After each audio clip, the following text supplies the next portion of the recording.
Сәлеметсіңдер ме оқушылар? Бүгін аптаның 5-ші күні, жұма. Бүгін математика негіздерінен біз өнім жинадық, ұзындықты өлшеймін тақырыбын өтетін боламыз. Өткен сабақты есімізге түсірейік. Бір жылда неше ай бар? Апта күндерін атаймыз және бүгін аптаның қай күн екенін есімізге түсіреміз. Олай болса, балақай, бәріміз көңіл күйімізді көтеріп, шаттық шеңберін жасайық.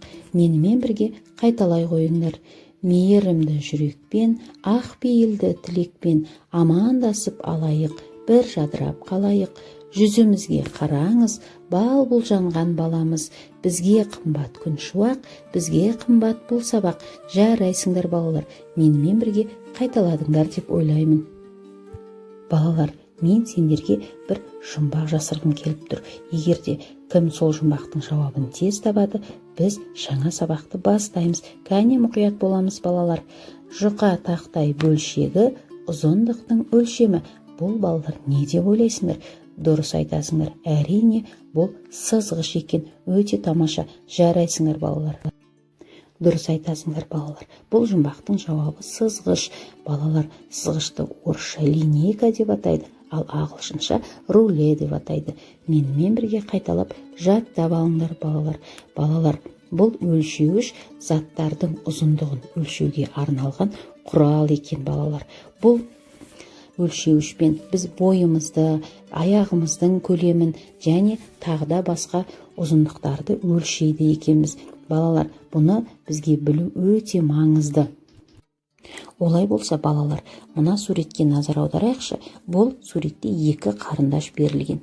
Қай қарындаш ұзын екенін кәне көрейік. Сары қарындаш па, әлде көк қарындаш па?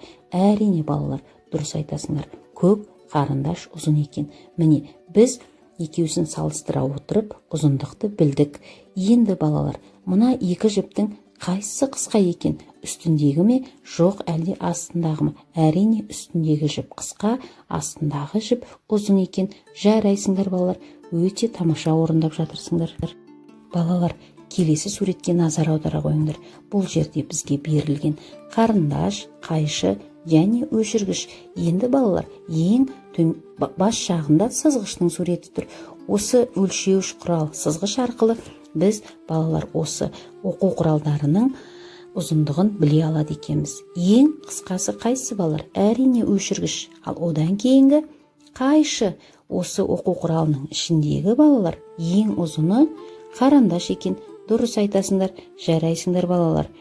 Балалар, олай болса шаршаған шығарсыңдар. Әли мен Аямен бірігіп, билеп сергіп алыңдар.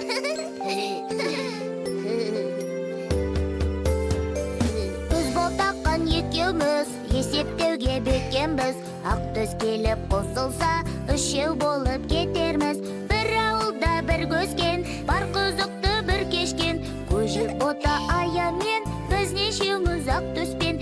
Көжек бота Ая және мен, біз нешеуміз ақ төспен. Дейсің бе біз нешеуміз, біз бесеуміз. Санамаққа жаттығып, алғыр болып өсерміз. Біз бесеуміз, алғыр болып өсер. Енді дәптерімізді ашып, бірінші тапсырмаға назар саламыз. Көкөністерді ұзындығы бойынша салыстырамыз.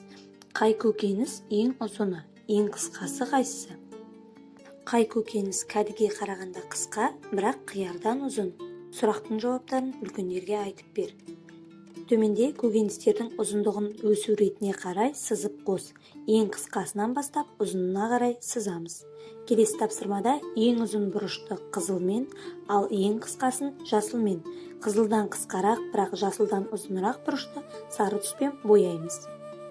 Өлшеу үшін сызғыш немесе қағаз жолағын пайдалансаң болады. Әлия мен Сырым көкөністердің ұзындығын өлшеді. Әлия өлшем ретінде грек жаңғағын алды, ал Сырым жер жаңғақты пайдаланды. Олардың өлшеу нәтижесі қалай болды? Сана, көкөністердің ұзындығын салыстыр. Сабақ соңында өзіңді бағалауды ұмытпа. Демалыс күндерің сәтті өтсін, сау болыңдар.